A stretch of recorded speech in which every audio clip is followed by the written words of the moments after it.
Welcome, welcome, welcome, my lovelies. Welcome back.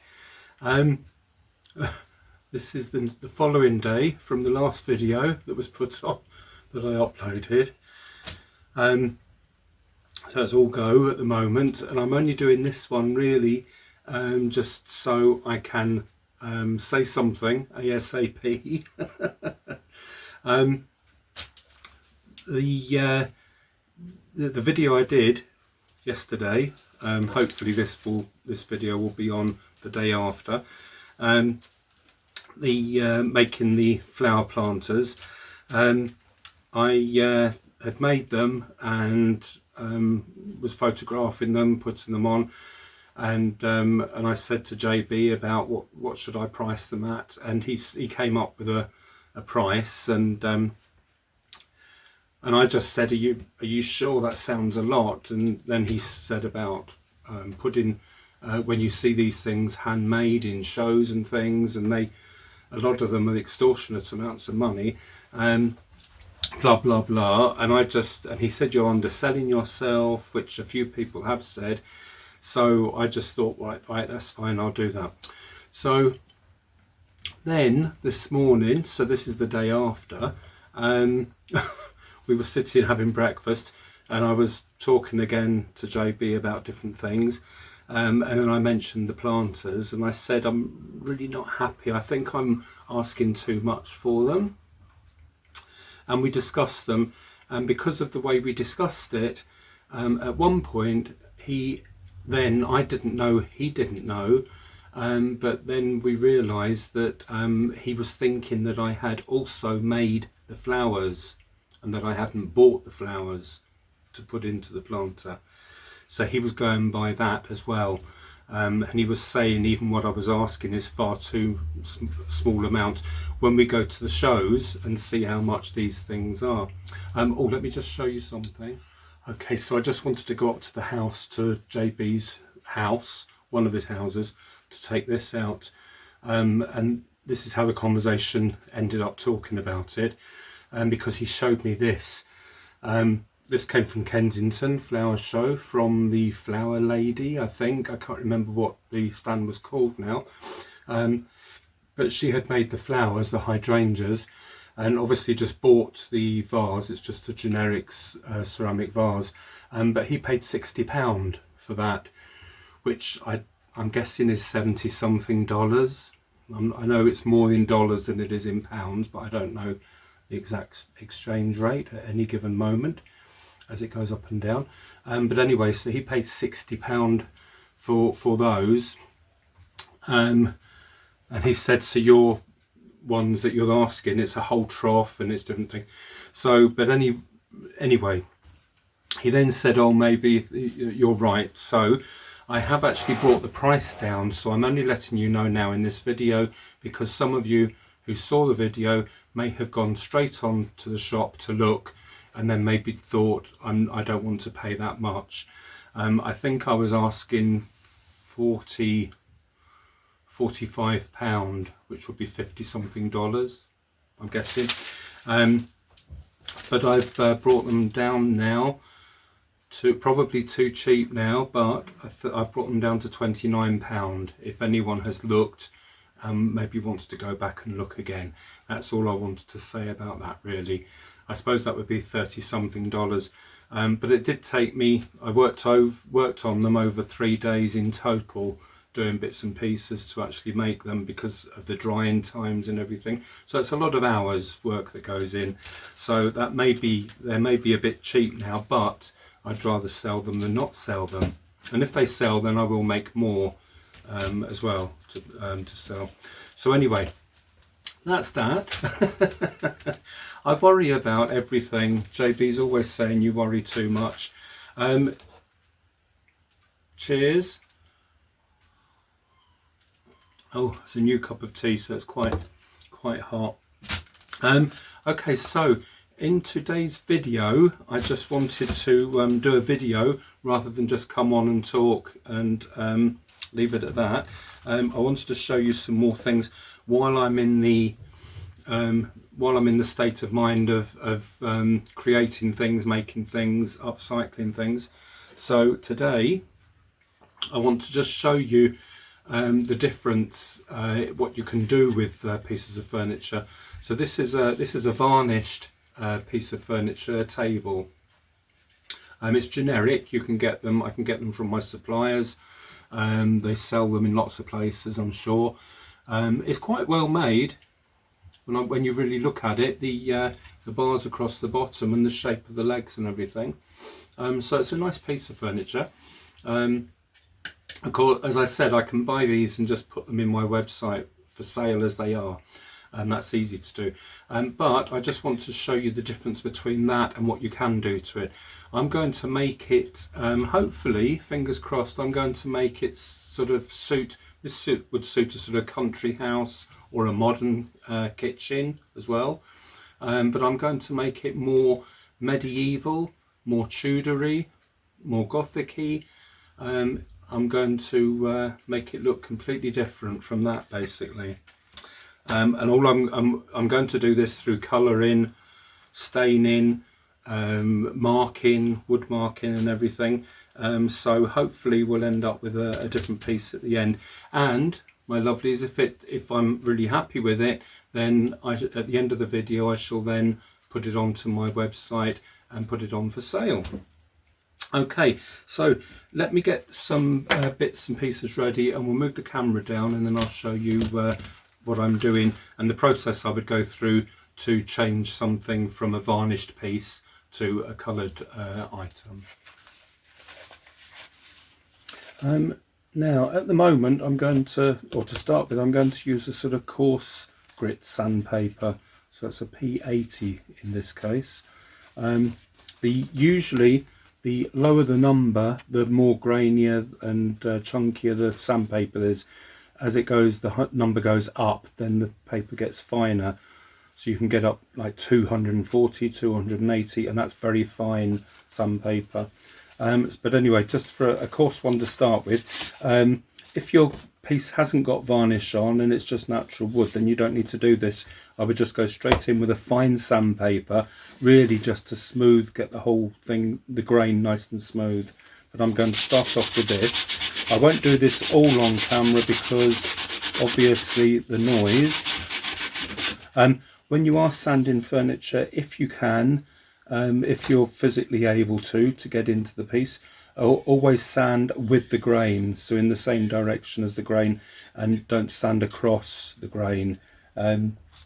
You'll get a much better finish if you try and sand with the grain to start with. So I can just do the top piece, and you'll see that the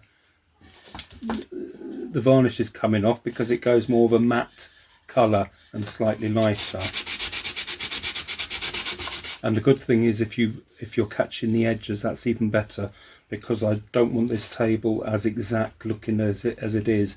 I'm going to mess it up a bit.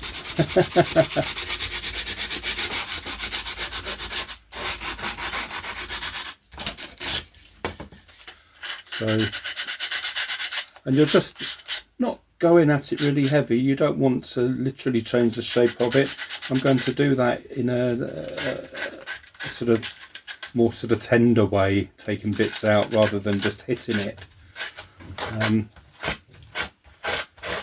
In some cases, if you're making, if you want to do it to this, or if you're making your own and you've got the tabletop, I haven't got it handy with me, but I'll show you at some point a meat tenderizer with a metal head to it. You can get them with two different shaped heads one on each side, and then depending on the effect that you want, you can just put it on a solid surface and hit it, really hit it, and it will indent the wood quite a lot. So that's another example of what you can do to change it.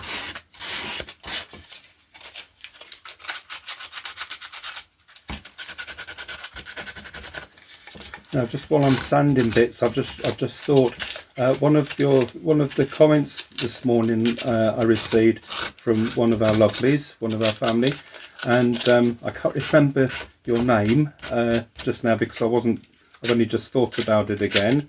But you commented and suggested that you liked my videos and suggested that I made more videos. But I do apologise for laughing then, because you don't see what's going on this side of the camera. But I have to say, my lovely, that believe me, if I could get videos on quicker than I do, I absolutely would be. I would be putting a lot more on if I was able to. But just to take you through the process, for example, the last video that I did there of doing the planters, apart from the fact it was filmed over a few days of physically making the items, on top of that, I think there were 38 clips that I pause the camera or stop the camera and then go on to another bit. Or that bit's broken off, but that's absolutely fine. It will just glue straight back in place. Actually, while that's off, I will sort of damage it and do stuff to it before I glue it back on, so that's quite handy. I might actually see how easy it is to take that bit off as well. We'll have a look at that. Yes, so after having about 30 odd clips, or near enough 40 clips of video, you then have to sit and go on a program and put them all on together, to one after the other. Then I have to go in, click on every single clip and go into the volume and control and change the volume to exactly the same volume for every single clip. That's so boring, I can't tell you, but it takes ages. But doing all that, and then you have to watch the whole video. During the time that I watched it, I then put on the words and the comments and different things on the screen. You have to stop to do that. And overall, to get the video actually put together, oh, that's come off. There you are. So we shall carry on. I won't be editing any of this out. This is just very lightly glued together, so it just shows you. If I was making this from scratch, it would be much better glued than that. But that's actually great. I can get into that now and sand it properly and then put them back together. So that's actually brilliant. If I can pull this bit apart as well without breaking anything.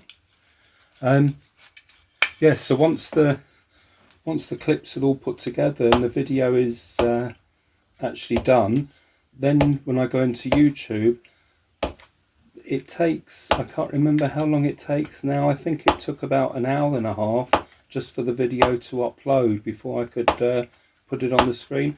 But altogether, editing the video and putting it on, it's usually about a 3-hour job it takes before you actually get to see the video. And that is without the days it's taken to make. So, long story short, I am out in the workshop practically every day. Then we have days where we have to stop because life gets in the way. We have to go shopping and do everything other people do. Now and again we have to visit friends to keep in contact with friends or family. So it all goes on and the weeks just zoom by.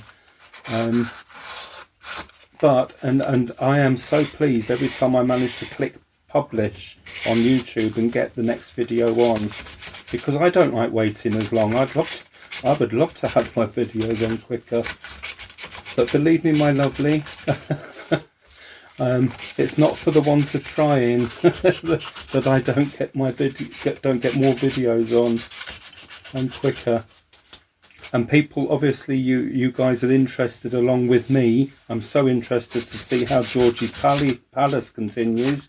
So I agree with you with your comments of when is the next Georgie Palace video coming out. Again, I stopped for so many days to do the previous video. Now I'm stopping at the moment to do this video.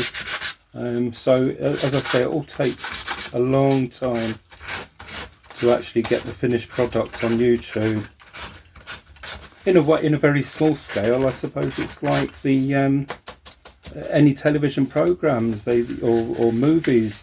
They take months, sometimes years to make, and then we just see them and they're on for like a couple of hours, and we don't always realise just how long they take. Obviously that's on a slightly bigger scale than RichMiniatures. That's only because Steven Spielberg doesn't know me yet, hasn't met me. Oh my goodness. I know my place, believe me. It's not up there with the big boys. I'm very happy just being in my workshop each day, or more or less every day, doing what I can to bring you love and joy. That is my aim in life. It's very interesting how everyone chooses to spend their hours in their life doing different things, and yeah, I think that's very interesting. It's when you think we all have the same hours in a day.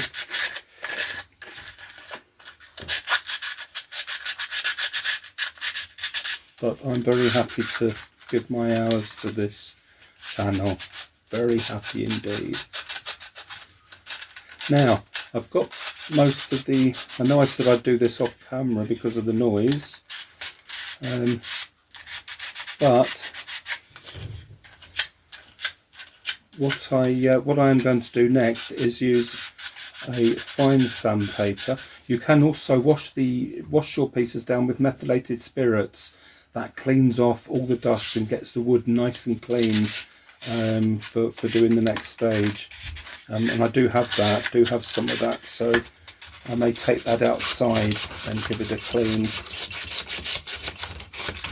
But I shall get some fine sandpaper and go over it with fine sandpaper now. That's fine, it was a bit there.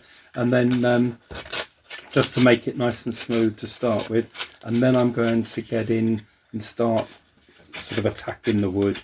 So I'll show you how I'm doing that when we get to it. I'm going to take off some of the corners on the feet, on the legs. There we are.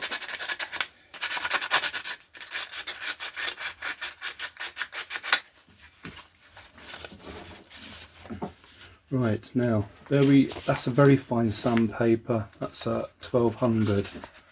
There we are, 1200 paper. So that's very, very smooth. And all I've done basically, it feels nice and smooth now. I've just gone over everything with that just to take out the grains of the sandpaper, because I don't want that. I want it to look old, but I don't want it to be just really rough to touch. So that's had a good sand. By the way, JB is on the other side of the workshop. He's in the middle of doing one of his videos. Hello, JB. So the video I told you about, we are in the middle of filming that. So every now and again we'll go over with the camera over there, and very soon hopefully you will see JB's video. Yay! I'm looking forward to it. JB? You've seen it?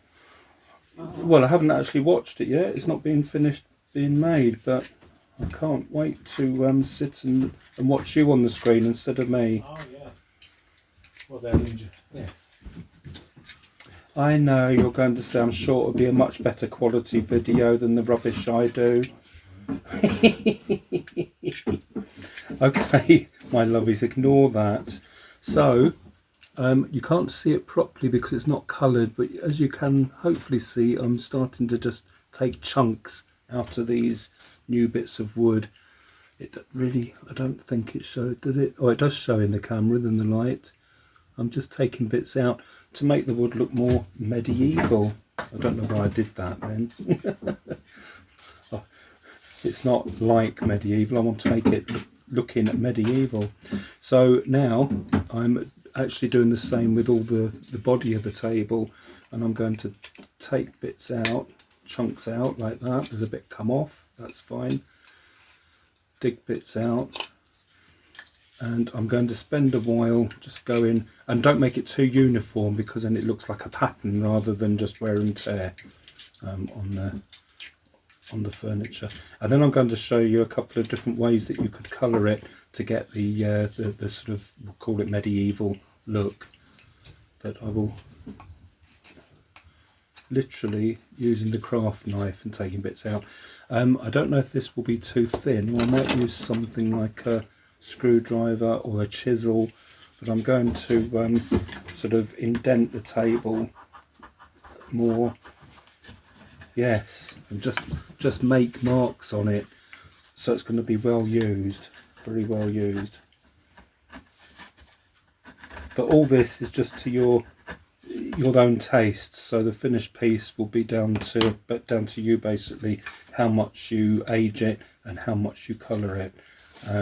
So at the end hopefully we'll see what I've done with this piece.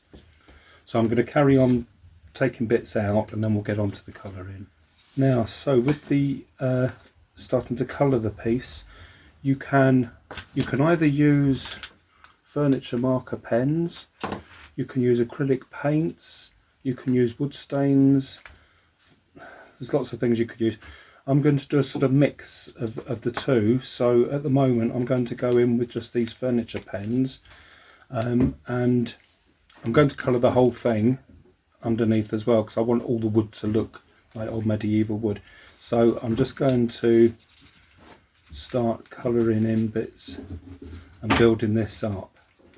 So this is all just put on randomly, and this all obviously it all takes time. Again, it's really the time that's spent on these things that make the difference. So if I do that and then get a dark one,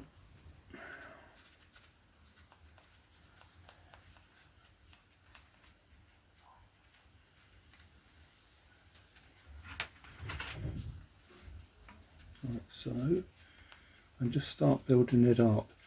When you're always tempted to just colour everything in like that when you're painting, but try not to, because I want the wood still with different lights and shades in it.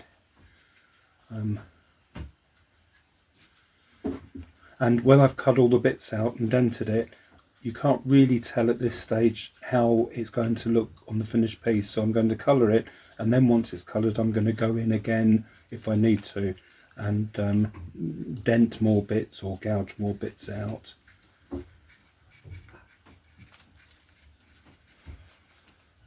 We could maybe make some Tudor furniture for your house, JB, your Tudor house. Yeah. At some point. That'd be good. Yeah.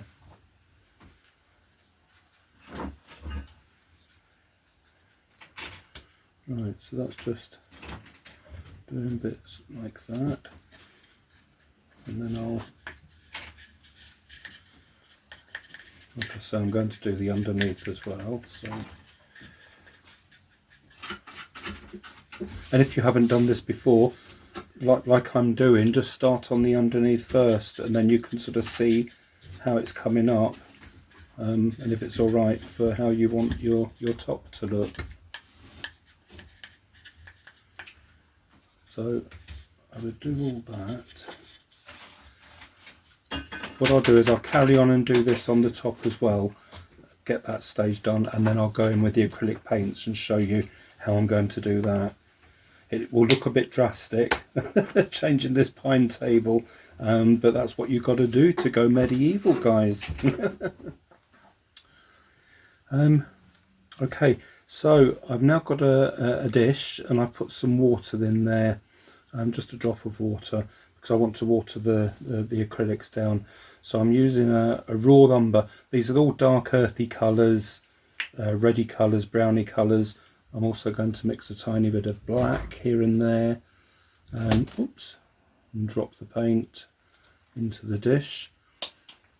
There we are, and then we'll do a little bit of the burnt sienna, just a bit of that there,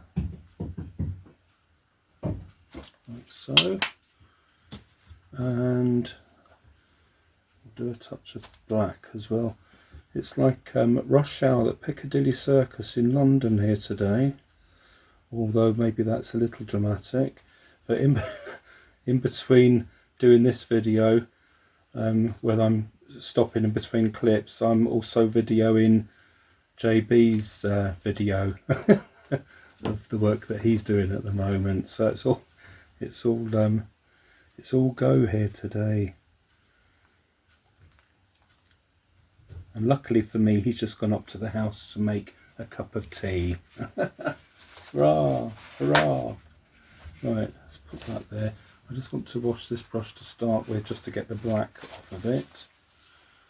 I don't want to start with black.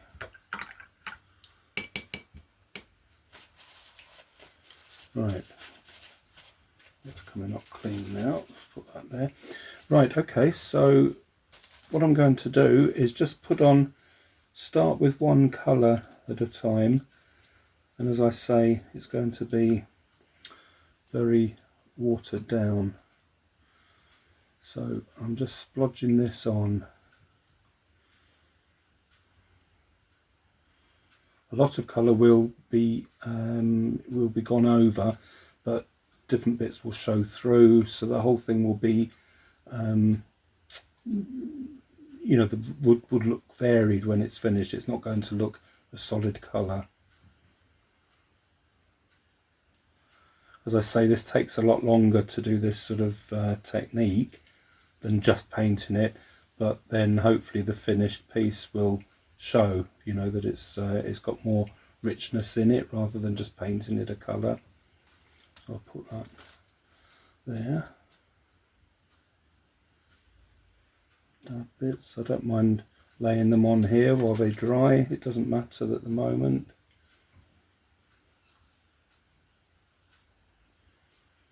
Like so. And then the table. And then I'm going to go over with the different colour, the raw sienna. Is that what it's called? Burnt sienna. You can use raw sienna, burnt sienna, raw umber, burnt umber. You could use either of these four combinations, and then little additives of black. The black I'm going to put in different areas, and that will show the medieval wood. It will show the sort of dirtier places of it. Now I've said that, you could use, if you're doing wall paneling or anything, then you would sort of blend the black areas in around the fireplace and things like that, where it would normally get dirtier. But this, as I say, eventually will go from pine to medieval.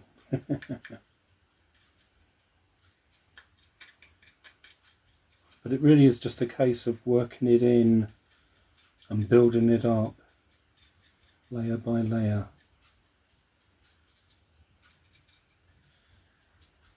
So I shall edit some bits so you can see it coming on a lot quicker than real time. I'll do the real time, you do the edited bits. Deal?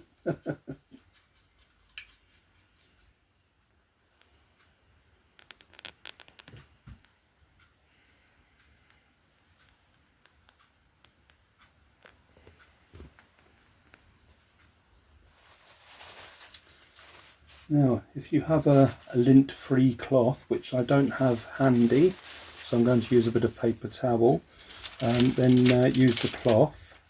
But while the paint's still wet and it's just been splodged on, or mushed on, I don't know, then I'm just going to start slowly blending all the colours in. I won't rub at it viciously because that will just wipe everything off. So I'll just go over it like so, and it just starts rubbing the colours together.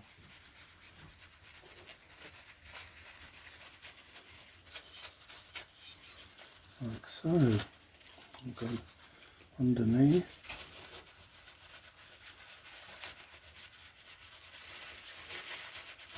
And then once I've done this and let it dry, and then I'm going to go over it again with the acrylic paints, and then probably finish off with one of the dark markers to add some depth, and then a touch of the black as well.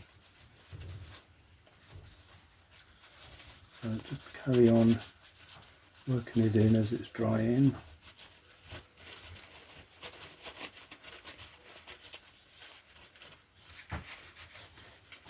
Like so. And I'll use where it's on the paper towel there, I won't use a clean area, I'll just use this wet bit and carry on mushing it in.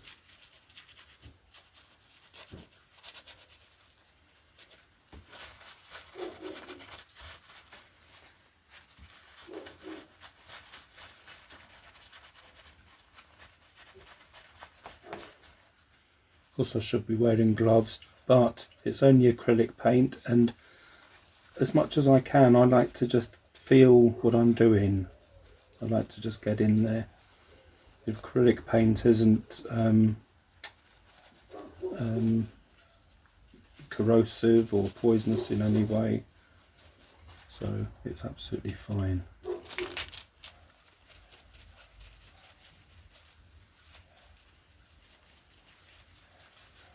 I'm looking forward to seeing this changed.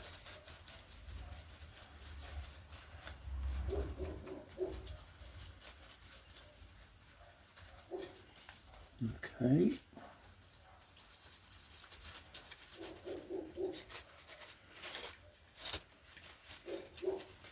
Right. And then I shall carry on and apply more paint again, and just do that and build it up.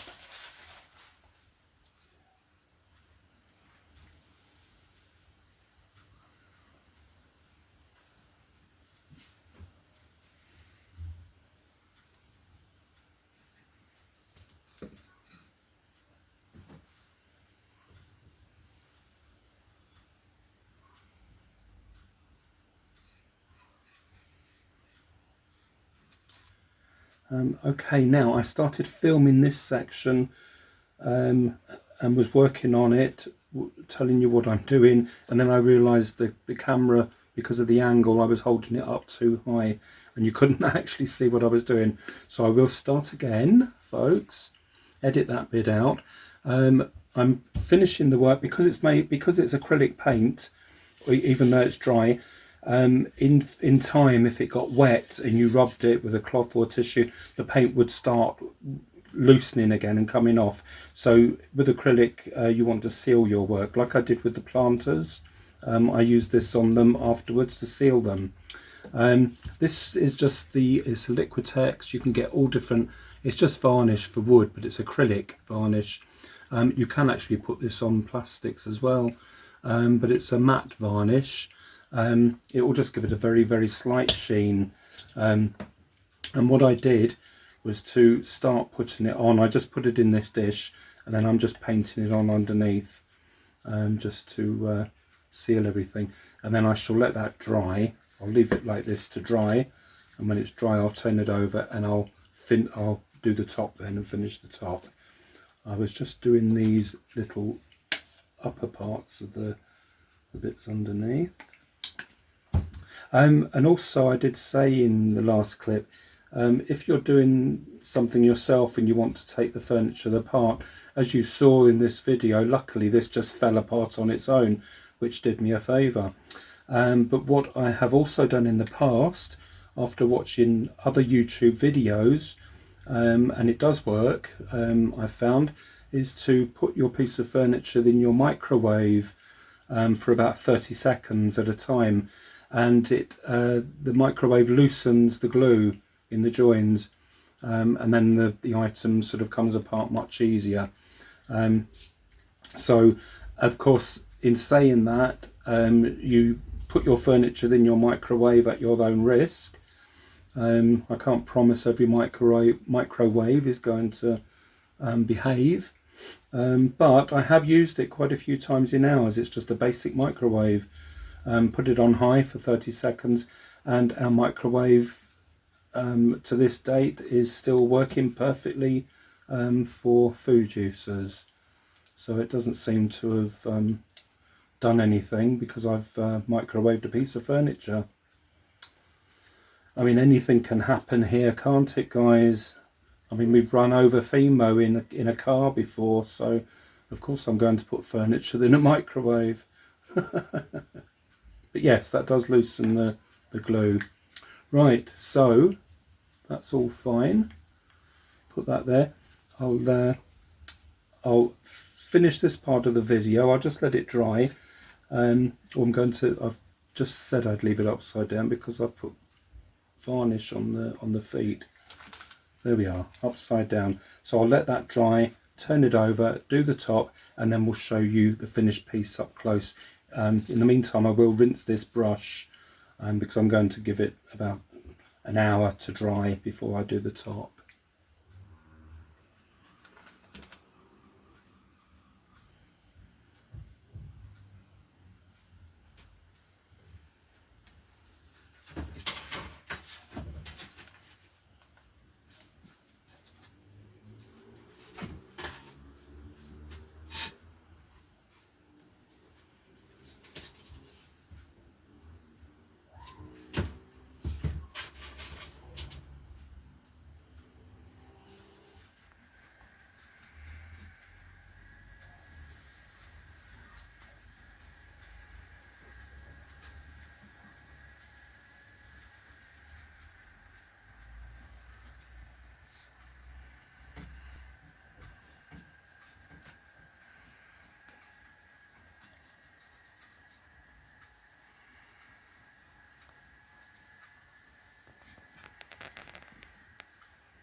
Okay, my lovelies.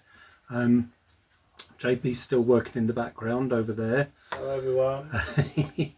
And I am videoing what he's doing, so that should be on soon. We're going to do your video in 2 parts, aren't we? Yes.